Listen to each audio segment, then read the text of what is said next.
네, 태풍 피해는 없으시죠? 여기는 큰 사고 없이 잘 넘어갔습니다. 모두들 안전하시길 바랍니다. 그리고 어제 여기 너는 나를 모르지만 읽기 직전에 계속 읽고 있었는데 사실 누가 노크를 하는 바람에 제가 영상을 급히 끊어버렸어야 돼가지고 인사말을 못했습니다. 그런 점들은 양해 부탁드립니다.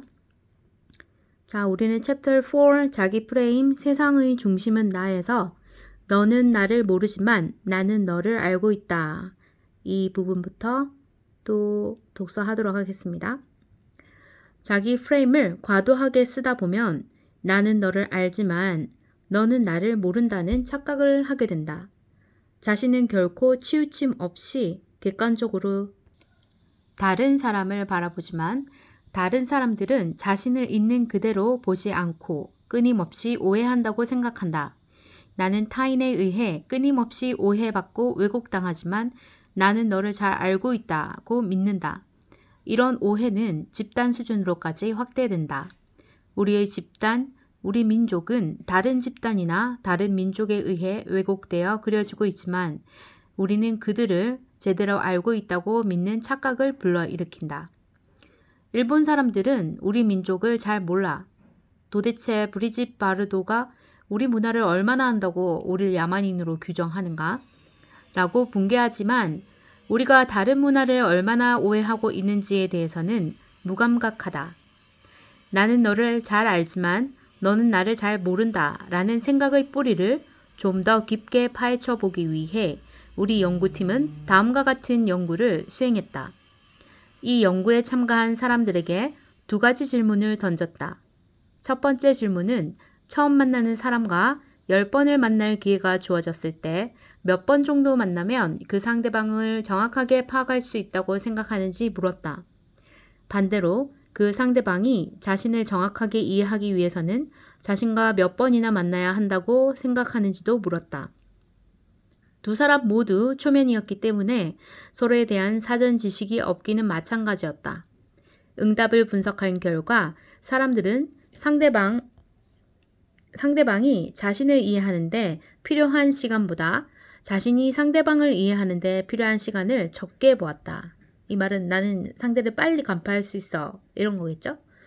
다시 말해, 나의 입장에서 타인은 짧은 시간에도 파악할 수 있는 단순한 존재이지만 나 자신은 그 누구에 의해서도 쉽게 파악할 수 없는 그래서 오랜 시간을 들여야 제대로 이해될 수 있는 복잡한 존재로 보고 있다는 얘기다.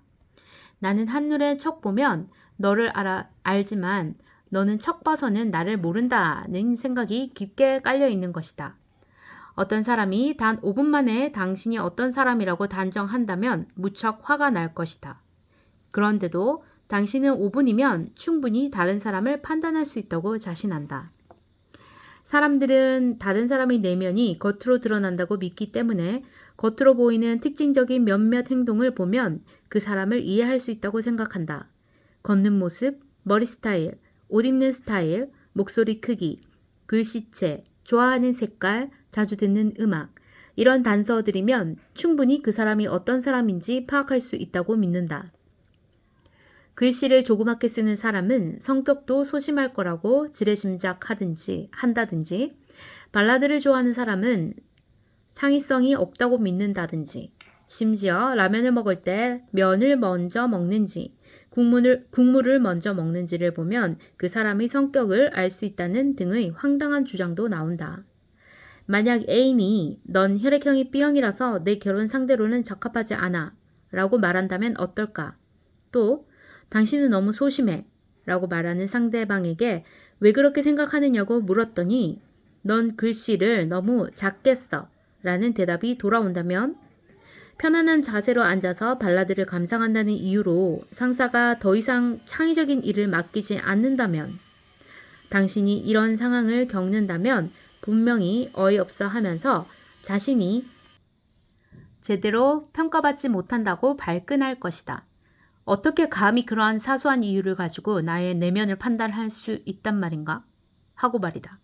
그러니 오해하지 말자. 나는 너를 알지만 너는 나를 모른다는 생각은 자기 중심성이 만들어낸 착각이고 미신일 뿐이다. 정답은 나도 너를 모르고 너도 나를 모른다거나 나는 내가 나를 아는 정도만 너를 안다이다. 예수님도 고향 사람들로부터는 인정받지 못했어 라는 멋진 비유까지 들어가면서 난 지금 오해받고 있다고 착각하지 마라. 더 큰 오해는 내가 남을 알고 있다는 바로 그것이다. 그렇죠? 내가 사는 이유, 내가 사는 이유. 누군가에게 본인이 외향적이냐고 물었을 때 가장 빈번히 나오는 대답은 그때그때 다르다. 친한 친구들과 있을 때는 수다쟁이가 되지만 잘 모르는 사람 앞에서는 한없이 조용해지기 때문에 내 자신을 한마디로 규정하기는 어렵다고 느낀다. 그러나 다른 사람의 성격에 대해 같은 질문을 던지면 대부분 자신 있게 하나의 답을 내놓는다. 그 사람은 외향적이거나 내성적이거나 둘 중 하나다. 다른 사람의 행동은 그 사람의 성격이나 신념 같은 내적인 요소들로 설명하지만 우리 자신의 행동은 상황적인 요인들로 설명한다. 내가 약속 시간을 지키지 않는 것은 무책임하기 때문이고 내가 늦은 것은 차가 막혔기 때문이다. 너가 내 생일을 잃어버린 것은 사랑이 식었기 때문이고 내가 너 생일을 잊어버린 것은 실수였다. 넌 원래 그런 사람이라서 그런 실수를 하는 것이고 난 어쩌다 보니 그런 실수를 한 것이다. 내 마음속에는 진짜 그런 마음이 있기 때문에 심한 말도 서슴지 않는 것이고 나는 단지 실수로 말이 잘못 나왔을 뿐이라고 합리화시킨다. 타인의 행동에 대한 이런 식의 판단은 인간관계에서 심각한 오해를 불러온다. 상대방이 그렇게 행동할 수밖에 없었던 상황을 먼저 고려하기보다는 넌 원래 그런 사람이야 라고 규정짓기 때문이다. 진정한 지혜는 내가 나 자신의 행동을 설명하는 것과 동일한 방법으로 다른 사람의 행동을 설명하는 마음의 습관에서 나온다. 그러죠? 넌 원래 그런 사람이야 라고 하는 사람 있으면 저는 그게 아니라고 생각될 때는 그냥 바로 반박합니다. 네가 날 잘 몰라서 그렇다. 나 원래 그런 사람 아니다. 너 때문에 그렇다. 이렇게. 자, 챕터 4를 나가며 심리학자들은 자기를 가리켜 독재 정권이라고 부른다. 국민들이 읽고 말하고 보는 것까지 간섭하고 통제하는 독재 정권처럼 자기라는 것이 우리가 세상을 보는 방식을 일방적으로 결정해버리기 때문이다. 이런 자기 중심성에서 벗어나는 순간 삶의 여러 면에서 놀라운 변화가 일어난다. 이런 자기 중심성에서 벗어난 순간 삶의 여러 면에서 놀라운 변화가 일어난다. 몰입의 즐거움, Finding Flow의 저자 미하이 칙센트미하이는 사람들이 어떤 일에 깊이 몰입해서 자기 자신에 대한 자각이 없어지는 상태를 몰입, flow이라고 하고 몰입 상태가 행복과 성취를 가져온다고 주장한다. 그렇죠. 제가 지금 이 짬독서 하는 것도 잡생각도 없애고 어떤 거 읽다가 보면은 집중을 하게 돼서 시간 가는 줄도 모르고 또 얻어지는 것들이 많으니까 좋더라고요. 정신병리학자들은 주변에서 일어나는 모든 일들을 자기 자신과 관련시켜 해석하는 경향이야말로 정신건강을 해치는 주범 중 하나라고 지적한다. 이거 난데 정신건강을 해치고 있네요. 많은 심리학 연구들은 자기에 대한 지나친 생각이 남들과 자기 자신을 자주 비교하게 만들고 결국 행복을 저하시킨다는 점을 잘 보여준다. 이렇게 변한 것 같아요. 자기 자신이 세상을 바라보는 소통의 창구가 되는 것을 막을 순 없다. 하지만 지혜는 우리에게 이런 자기 중심성이 만들어내는 한계 앞에서 철저하게 겸허해질 것을 요구한다. 네, 자기 중심에 대한 글을 읽어보았습니다. 그쵸? 이 책은 막 재밌다 이런 건 아니지만 그렇구나 그렇겠네 뭐 이렇게 공감하는 정도. 자, 다음 영상에서 챕터 5 사람인가 상황인가 인간 행동을 보여주는 새로운 프레임에 대해 읽어 드릴 거고요. 조금 시끄러웠죠? 여기 근처에서 공사를 하느라 좀 시끄럽습니다.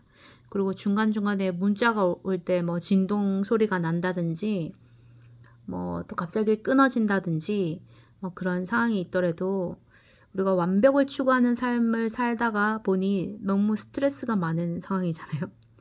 그래서 그냥 이 홍공 혼놀에 있어서만은 좀 너그럽게 뭐 상황이 그렇다 보면 그럴 수도 있지 라고 이해해 주시는 그런 마음을 갖고 여기 방문해 주시길 바랍니다. 그럼 저도 편안하게 영상을 이것저것 올릴 수 있을 것 같거든요. 어쨌든 감사하고 구독이 조금 늘어서 505명이 되었습니다. 아주 기쁩니다. 처음 들어오시는 분들은 좋아요, 구독, 알림 설정 꼭 부탁드리고요. 다음 영상에서 또 뵙겠습니다. 안녕.